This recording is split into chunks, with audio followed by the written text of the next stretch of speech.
दोस्तों 3 करोड़ वाली जनसंख्या वाले प्रदेश हरियाणा के लिए आज बेहद महत्वपूर्ण दिन है।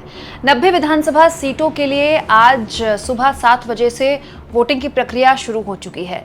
लेकिन एक चीज़ जो सुबह से लगातार मैं पोलिंग बूथ में भीड़ को देखकर समझ रही हूँ और वरिष्ठ पत्रकारों की बातों से सुन रही हूँ, वो ये है कि वोटिंग को लेकर जो उत्साह अमूमन हमारे देश में होता है, जो लोकसभा चुनाव में भी देखने को मिला, अभी उतनी लंबी लंबी कतारें नहीं देखने को मिल रही हैं। हालांकि ये बात सही है कि हरियाणा बहुत बड़ी जनसंख्या वाला प्रदेश नहीं है, लेकिन ये भी बात सही है दोस्तों कि चुनाव हम सब के लिए, चाहे हमारे प्रदेश में हो, चाहे देश का चुनाव हो, हर लिहाज से एक बहुत ही महत्वपूर्ण घटनाक्रम है। हमारी विचारधारा कोई भी हो, ये बहुत ज़रूरी है कि हम वोट डालने ज़रूर जाएं।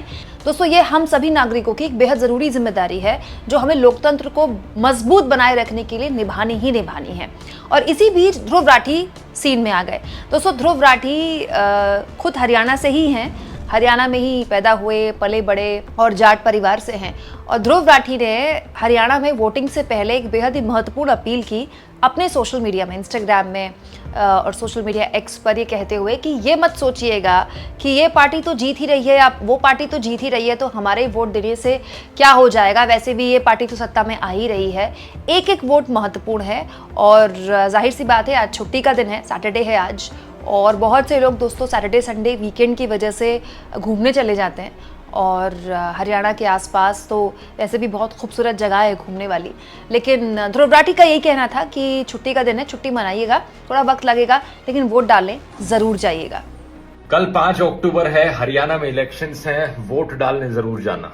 ज्यादा नहीं बोलूंगा दोस्तों, क्योंकि मैं जानता हूं हरियाणा के लोग समझदार हैं, लेकिन चीजों को फॉर ग्रांटेड मत लेना। एक एक वोट से फर्क पड़ता है। ये मत समझ बैठना कि हमें तो पता है क्या रिजल्ट आने वाला है, कौन सी पार्टी जीतने वाली है। इस गलत फहमी में मत पड़ जाना, क्योंकि अगर हर कोई यही सोचने लग गया तो कोई वोट डालने नहीं जाएगा। हर एक इंसान को वोट डालना जरूरी है, तो याद रखना थोड़ा सा टाइम लगेगा, बाकी छुट्टी मनाना, कल की सैटरडे एंजॉय करना, लेकिन वोट डालने जरूर जाना। दोस्तों हमने लोकसभा चुनाव में भी ये पैटर्न देखा था।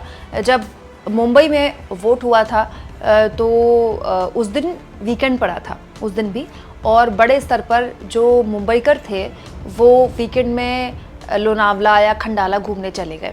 इसके अलावा जब नोएडा में वोट पड़ रहा था तो नोएडा में भी जो वोटिंग परसेंटेज था वो बहुत कम था। ऐसा ही हाल दोस्तों बेंगलुरु, पुणे, उन शहरों में भी वोटिंग परसेंटेज को लेकर रहता है, जो अमूमन बहुत ज़्यादा विकसित माने जाते हैं, जहां सो कॉल्ड बड़े पढ़े लिखे लोग माने जाते हैं। लेकिन माना जाता है कि यहाँ पर जो वोट को लेकर उत्साह है, वोटिंग को लेकर उत्साह है, वो बड़ा कम है। यही हाल गुरुग्राम में भी होता है। हरियाणा में गुरुग्राम में हमेशा सबसे कम वोटिंग प्रतिशत होता है। लेकिन ये बहुत महत्वपूर्ण है इस बात को समझना कि हमारी विचारधारा कोई भी हो, हम किसी भी पार्टी को चुने, हम बीजेपी को चुने, हम कांग्रेस को चुने, हम निर्दलीय को चुने, हम किसी तीसरे गठबंधन को चुने, ये हमारी मर्जी है, ये हमारी इच्छा है, लेकिन हमें चुनना होगा, हमें वोट डालना होगा। दोस्तों इसलिए ध्रुव राठी के साथ साथ मेरी भी आप लोगों से यही अपील है कि घर से बाहर जरूर निकलें, वोट जरूर डालें, क्योंकि केवल चुनावी चर्चा में हिस्सा लेना, चुनावी चर्चाओं को सुनना और किसका माहौल क्या है, किसका माहौल नहीं है, यहाँ तक हम नागरिकों की जिम्मेदारी खत्म नहीं होती। हमारी जिम्मेदारी शुरू ही वोट डालकर होती है। दोस्तों इस बार का हरियाणा विधानसभा चुनाव बड़ा दिलचस्प रहा। आपको क्या लगता है इस बार के विधानसभा चुनाव में हरियाणा में किसकी बनेगी सरकार? कमेंट बॉक्स में जरूर लिखें और जितना हो सके चैनल को शेयर करें, सब्सक्राइब करें और थैंक्स और ज्वाइन, ये 2 ऑप्शन है दोस्तों जिसके जरिए आर्थिक तौर पर भी आप चैनल के हाथ मजबूत कर सकते हैं।